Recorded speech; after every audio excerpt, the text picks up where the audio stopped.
What's the legacy of Wundt's work? Well, first of all, Wundt is considered the founding father of psychology as a science.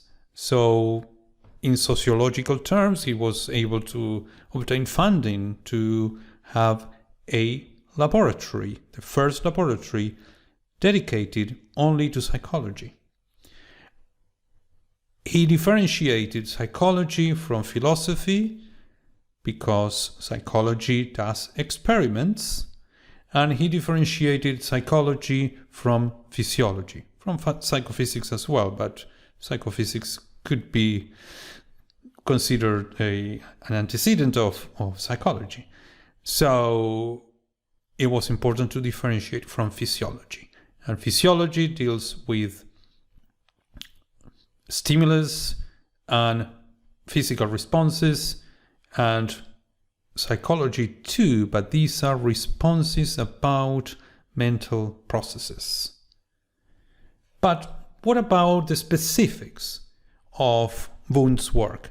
How that contributed to psychology today? Well, in terms of method, the type of objective measures that Wundt used in his experiments, like reaction time or accuracy in the reproduction of words from memory and judgments about features of a stimulus, these are measures, objective measures that are used in many experiments nowadays. The second important legacy is the interest in theoretical psychology. Now, this is something that psychologists should learn more about, because we tend to have very poor theories and we tend to have relatively good methods, and we conduct a lot of studies, but perhaps without that idea that Wundt had always in mind. The psychological experiment is there to test a theory about psychological processes.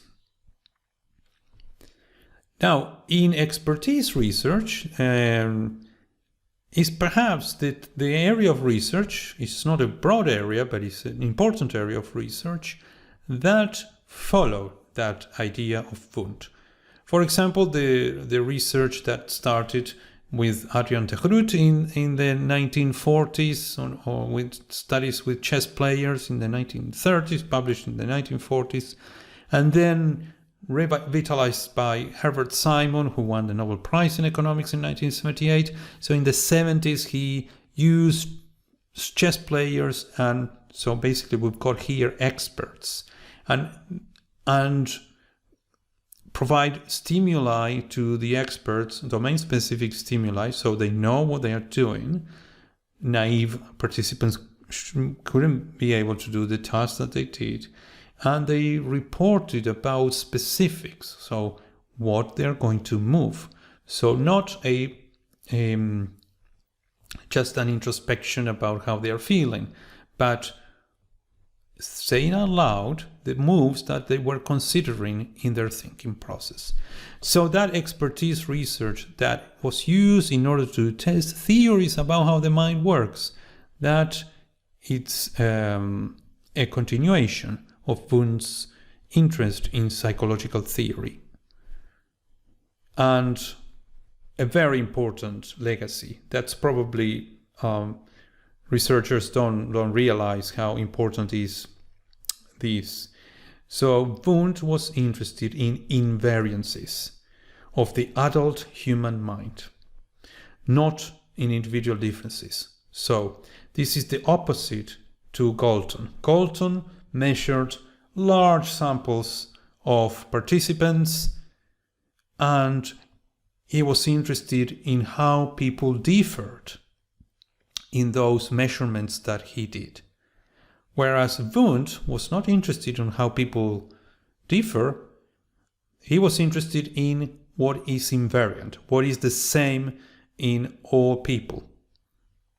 So when there were some differences in between the participants, which were the experts as well in Wundt's studies, he asked informally questions about what they did, because perhaps they did something wrong in the experiment. So what he was interested in, things that humans, adult humans, have in common. So in terms of theory, we've got two contributions. One is the concept of apperception, and this was continued by the theories of Gestalt, who started in Germany, but then they have to, when the Second World War started, they moved to America, and they brought their theories there.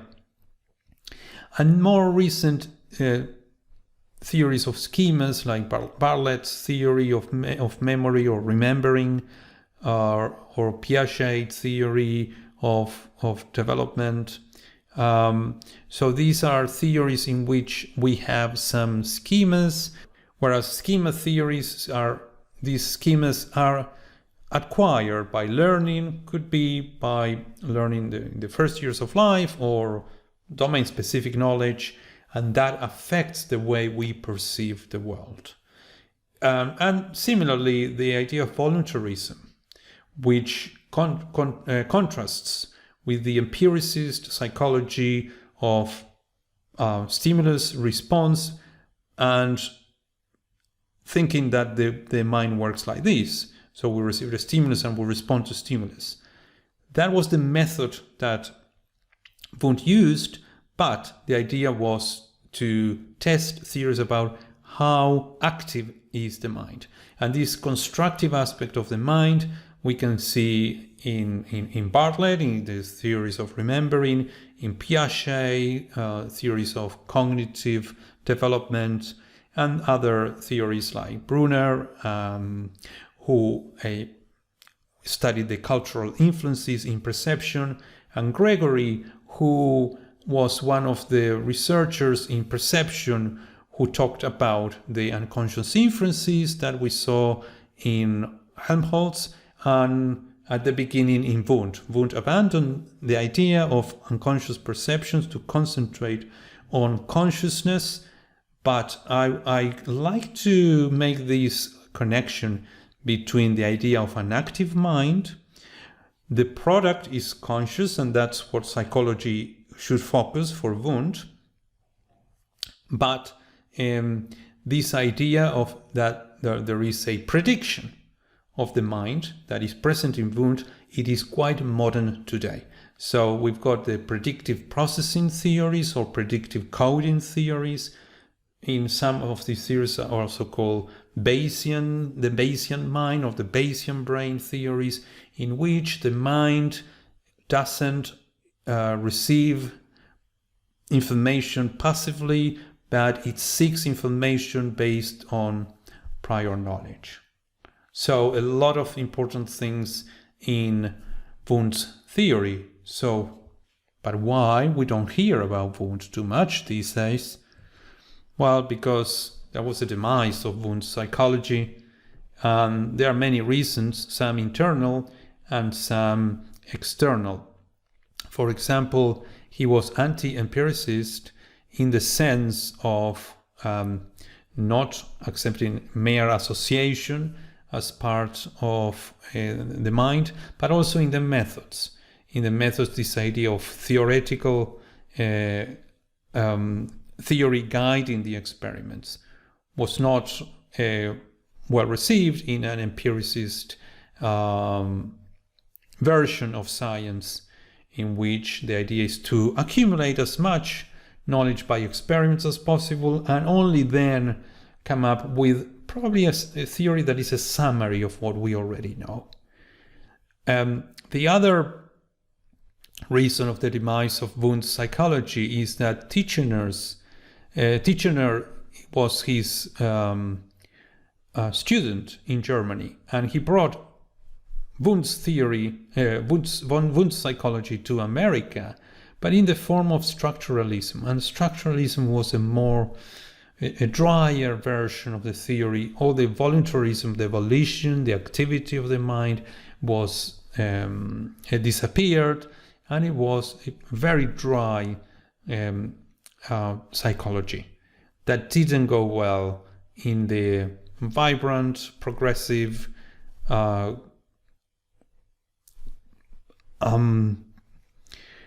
action-oriented American society. The behaviorism that started in 1910 and became very popular in the 1920s and until the 1950s and 60s, but with some behaviorism active today as well, and almost make the Wundt's psychology disappear. So the behaviorism was fit very well with the empiricism.